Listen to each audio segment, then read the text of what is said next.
Desa Pilang terletak di Kecamatan Jabiren Raya, Kabupaten Pulang Pisau, yang merupakan bagian dari Kota Palangkaraya, Provinsi Kalimantan Tengah.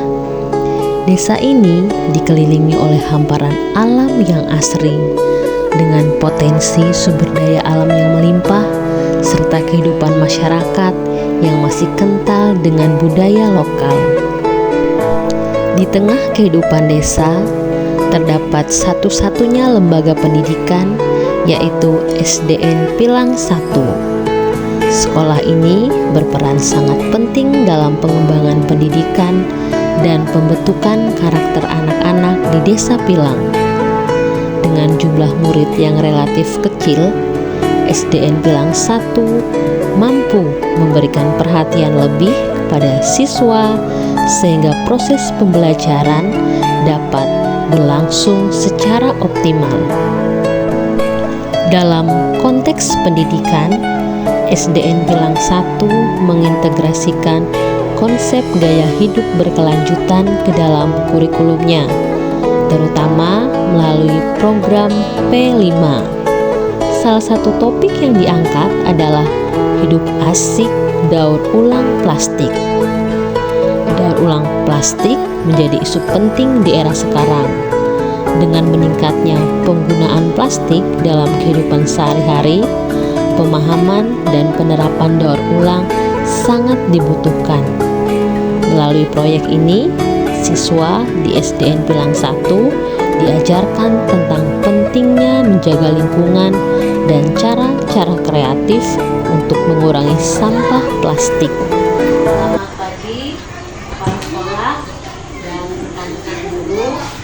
Terima kasih karena pada hari ini kita boleh hadir untuk bersama-sama mengadakan rapat singkat dalam pelaksanaan P5, di mana pada hari ini saya akan mensosialisasikan bahwa dalam tugas kami dalam PPG adalah salah satunya melaksanakan P5. Dalam P5 ini saya mengambil topik tema tentang gaya hidup berkelanjutan, di mana topiknya yaitu hidup kreatif daur ulang plastik. Dan dalam pelaksanaannya ini saya akan bekerja sama dengan guru kelas 4, yaitu pada fase B. Jadi apakah di sini guru kelas 4 bersedia untuk melaksanakan kolaborasi dengan saya dalam pelaksanaan P4 ini?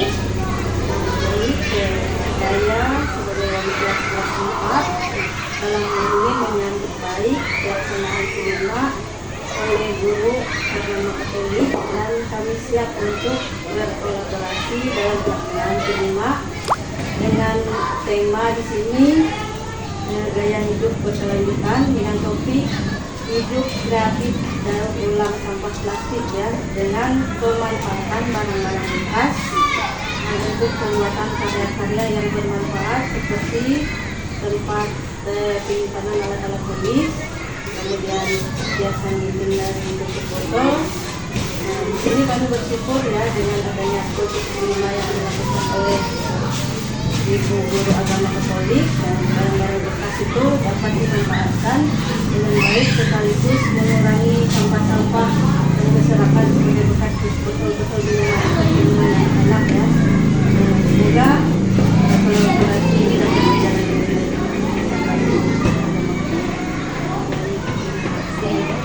Jadi karena Ibu Wali kelas 4 sudah bersedia untuk melaksanakan kolaborasi kegiatan ini dengan saya, lalu saya juga ingin meminta izin terutama dengan kepala sekolah, apakah saya boleh melaksanakan kegiatan P5 ini di SDN Pilang 1? Terima kasih.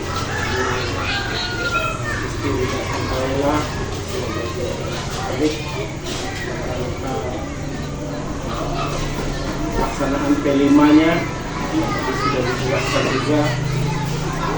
Tugas yang menjadi tujuan adalah kelas 4, dan saya selalu waspada, sangat mendukung.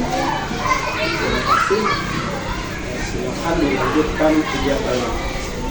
Untuk waktu, silakan seluas-luasnya diberikan kepada yang bersangkutan.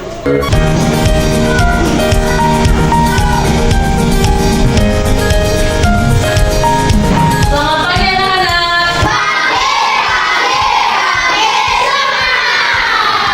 Iya, sepertinya hari ini ruangan kita penuh. Kamu juga kita hadir hari ini.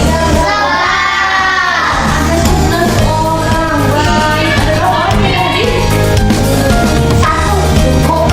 Jadi hari ini kita akan mulai pelajaran kita dengan terlebih dahulu berdoa. Kita berdoa.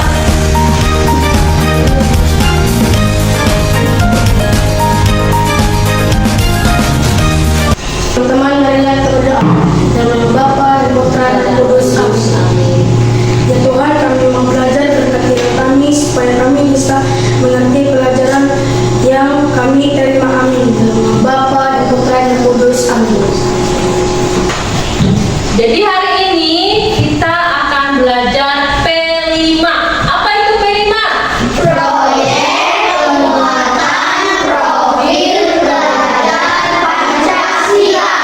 Pancasila kita ada berapa?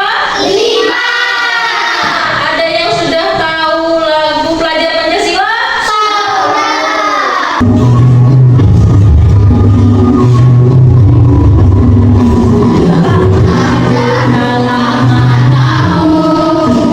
Saatnya meraih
video di depan. Sekarang anak-anak diminta untuk perhatikan video di depan.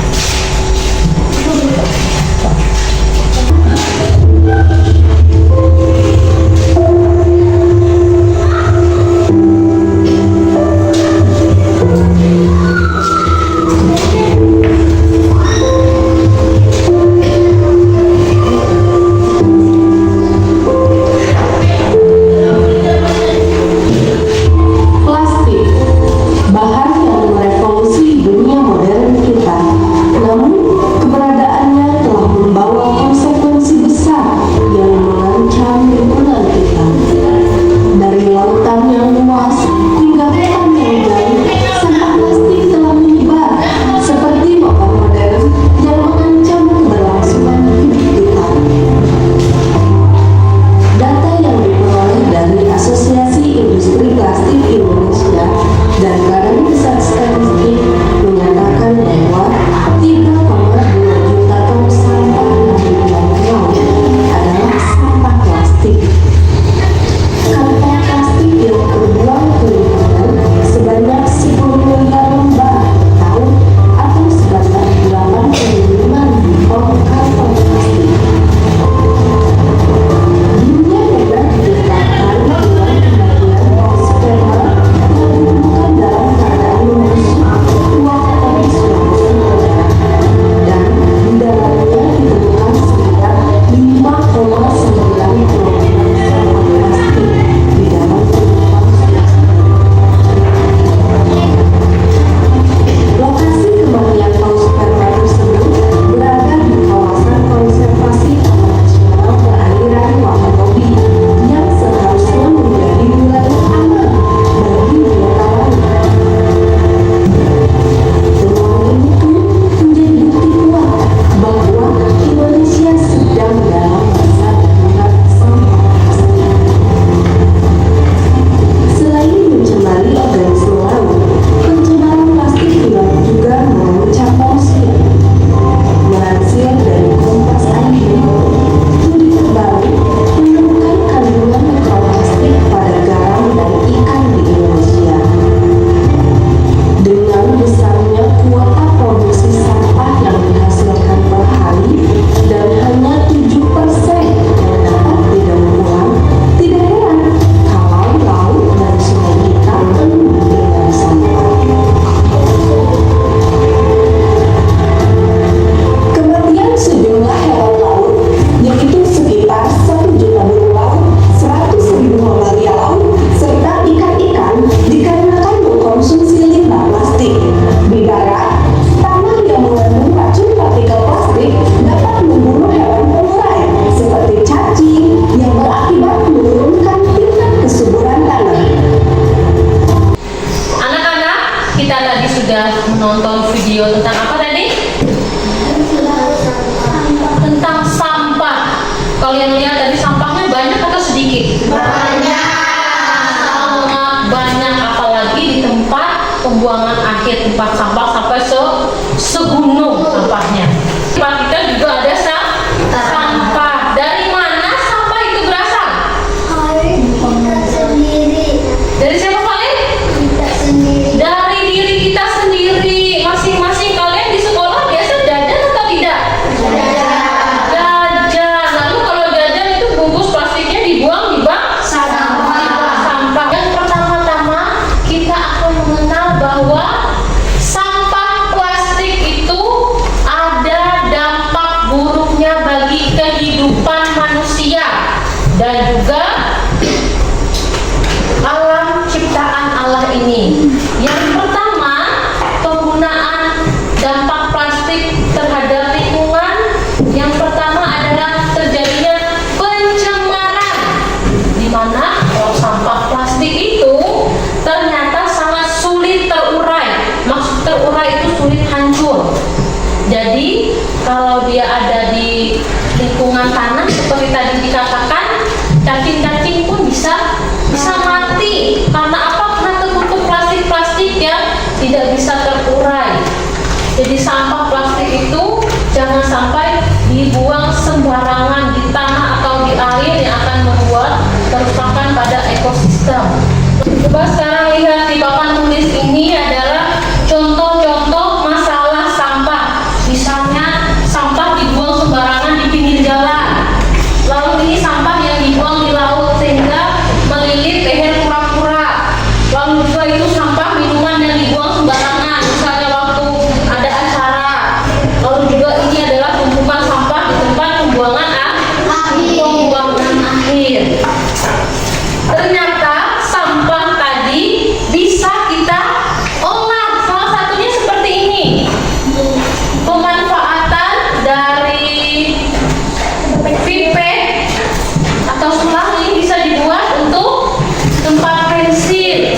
Lalu untuk botol itu bisa dibuat hiasan dinding, jadi seperti kura-kura. Lalu dibuat jadi bak sampah. Lalu juga bungkus minuman bisa dibuat jadi bunga.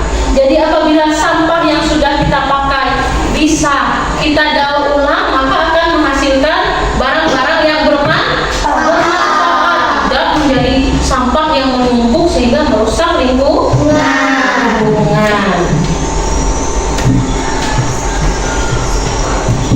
Sekarang kita akan melihat kontekstualisasinya masalah plastik apa yang anak-anak lihat di lingkungan sekolah dan rumah. Kalau di lingkungan sekolah, sampah plastik apa yang banyak? Bekas es, sedotan, bekas mie. Kalau di rumah, sampah plastik apa yang ada di rumah biasa? Plastik apa? Bumbu-bumbuan. Apalagi?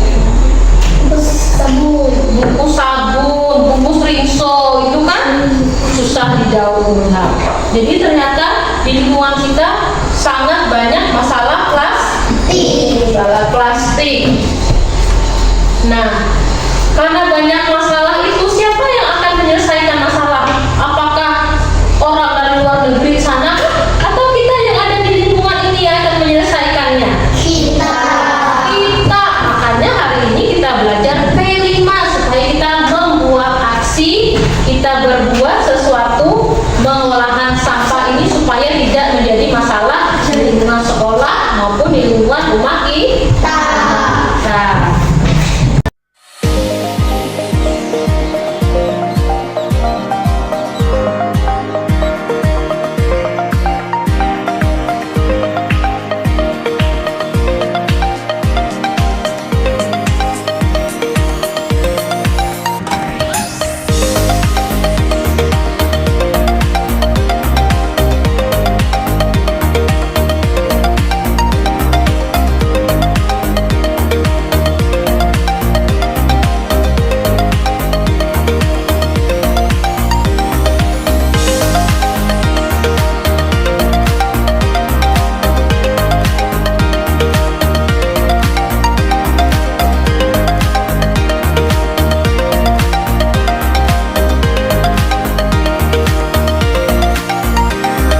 juga sedotan.